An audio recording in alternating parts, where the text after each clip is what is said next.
Hey folks, I wanted to just go over U.S. policy in Central America because there's some really big problems with it. You look at Honduras where they're having a political crisis right now. This country has the highest murder rate in the entire world. Huge amounts of poverty, crime. It's just a mess. Wall Street's doing business there. Big American corporations have almost a monopoly, and the place is a mess. Guatemala, similar story. Wall Street is running the country.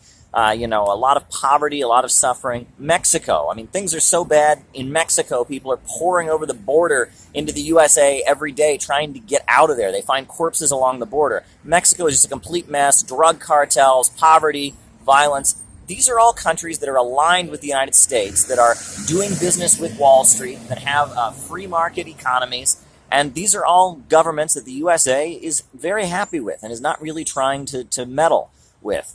But right now, Nicaragua is vastly improving its situation. They have reduced poverty by 30%. Their GDP is rising. The World Happiness Index, which is a UN study which determines increases in happiness, says the highest increase in happiness in any country in the world was in Nicaragua in 2016.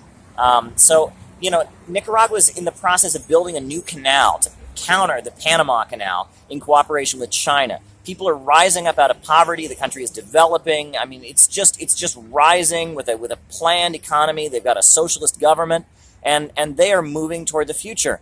And that's the government that we're trying to crush. Right now, we've got this NICA Act, and there's talk of sanctions on Nicaragua. There's also talk of using the Magnitsky Act, an anti-Russia law against the government of Nicaragua. So you have governments all over Central America, Mexico, Guatemala, Honduras, where people are starving and miserable, and Wall Street is doing business. And those are the governments that we're friendly with.